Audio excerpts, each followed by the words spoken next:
So today, Christmas Day, we are both thankful and joyful. Nagpapasalamat tayo at tayo masaya. Bakit? Kasi natupad yung pangako ng Diyos. God made a promise that He will bring or send the Messiah, yung tagapagligtas, and it happened on Christmas Day.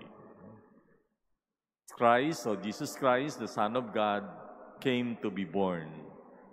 Yun yung sinasabi ni John sa Gospel natin, the Word became flesh. Na ang Diyos ay hindi lang wento, kundi may wenta. Hindi lang siya salita, kundi may gawa. He promised a Messiah who will save us, and the Messiah was born and He came. Ganyan ang ginagawa ng Diyos kapag lubhang makasalanan ang tao. Gumagawa siya ng paraan. Remember Noah? If you know your Bible, scriptures, during the time of Noah, the people then were very, very, very sinful. At sa galit ng Diyos, nagpadala siya ng baha at lahat na lipol, maliban lang dun sa pamilya ni Noah at yung ibang mga kasama dun sa arko. But if you remember the story there, God promised that He will not do it again if we still see the rainbow. Yun ang sign. Kapag nakikita natin yung rainbow, hindi niya na yun gagawin bilang parusa sa tao. At ngayon, siguro, nakikita pa rin naman natin ang rainbow, di ba? Alam niyo ba yung rainbow? Yun yung bahaghari, yung pagkatapos ng ulan, merong iba-ibang kulay. That's the sign that God is still faithful to His promise. Pero, kahit na nangyari na yon, that time of Noah, people were still sinful. Ang tigas talaga ng ulo natin. Opo, ang tigas talaga ng ulo ng tao. Pero ang Diyos, laging tapat at humahanap ng paraan. This time, ang naisip ng Diyos ay hindi na destruction, kundi He will send His Son to become one like us and will teach us and will die for us and will rise again. Di ba? Yun ang kwento ng ating pananampalataya. Ito yung nakita ng Diyos na the best na paraan para tayo iligtas sa ating pagiging makasalanan. That's why, when the Lord Jesus was born, we have a reason to be happy. We have a reason to be joyful because salvation has begun. Nag-umpisa doon yung pagsisikap ng Diyos na tayo ay maligtas. Yun pong pagkakatawang tao ng ating Panginoon, hindi po biro-biro yon. Isipin ninyo, sabi nga, if we can only appreciate, kung mabibigyan lang natin ng halaga yung ginawa ng Diyos sa atin, malaking bagay sa pagbabago sa buhay natin.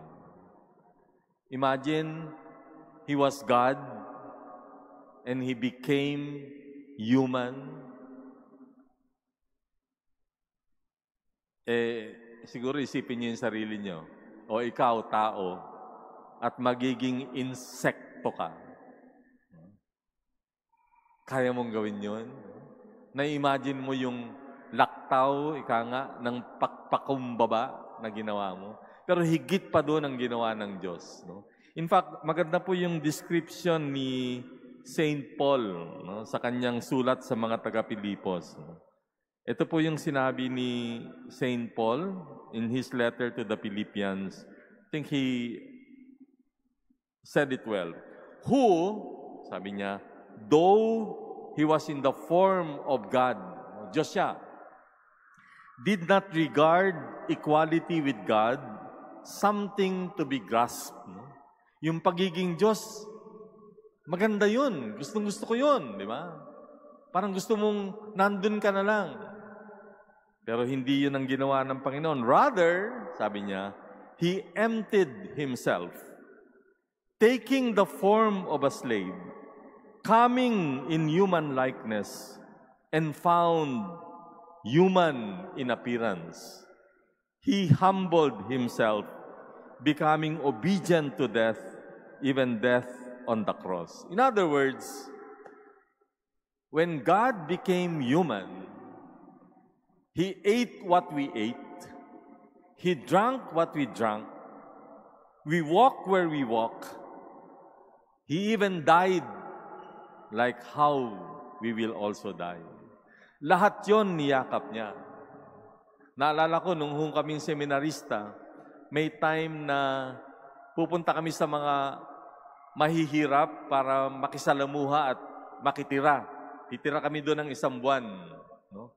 Nakitira po ako sa isang mahirap na tahanan at pamilya. Kung ano yung kinakain nila, kinakain ko din.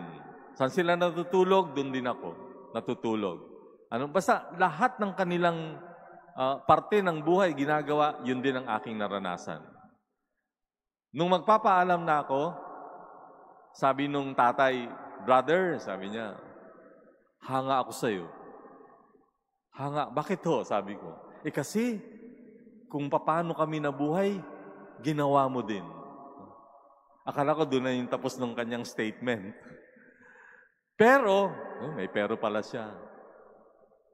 Ultimately, sabi niya, may kulang sa ginawa mo, sabi niya sa akin. Sabi ko, ano ho yun? Alam mo, brother, sabi niya, oo, lahat nga ng ginagawa namin sa buhay, ginagawa mo. Pero, di ba totoo? Ito po yung magandang sinabi niya. Di ba totoo na kapag nagutom ka, uuwi ka lang sa seminaryo para kumain? Kapag nagkasakit ka, uuwi ka lang sa seminaryo para magpagamot. Kapag ikaw ay hindi na konbinyente, pupunta ka lang doon sa seminaryo para maging konbinyente. Samantalang kami, kung gutom kami, gutom talaga kami. Kung may sakit kami, haharapin namin yung sakit namin, etc. Ang punto ko po, mga kapatid, ang ating Panginoon Kristo, when He became one like us, nung nakasilamuha siya sa atin, He really endured everything. Kahit na nga siya ay papatayin, hindi siya bumalik sa langit. He went through His death. He went through everything except, sabi nga, sin. So, ganun kadakila at ganun kalaki yung ginawa sa atin ng Diyos. At yun ang ipinagdidiwang natin ngayon. Nagpapasalamat tayo sa Kanya kasi He accepted the mission to humble Himself from being God to become one like us and to experience humanity, to even embrace death, and finally, resurrected. Inaanyahan ko kayo pagkatapos nitong misa o kailanman itong panahon na ito, punta po kayo dun sa Belen. You know, the Belen is the most important symbol of Christmas. At dun sa Belen, titigan nyo yung sanggol, yung ating Panginoon. Siya yung Diyos na naging sanggol. At ito yung ating pagnilayan. Itong sanggol na ito, hindi siya mananatiling sanggol. Lalaki yan. He will grow up. And when he is 30 years old, he will do his ministry. He will be rejected. Marami siyang mga mararanasan. And then, that child will die when we celebrate Holy Week. And finally, will resurrect. In other words, Christmas is connected with Easter. Hindi po nagtatapos ang pagdiriwang sa Pasko. Itong batang ito ay mamamatay matapos na maglingkod at mabubuhay na maguli. And I propose propose ko po sa inyo, habang nandun, give your thanksgiving. Be grateful to the Lord.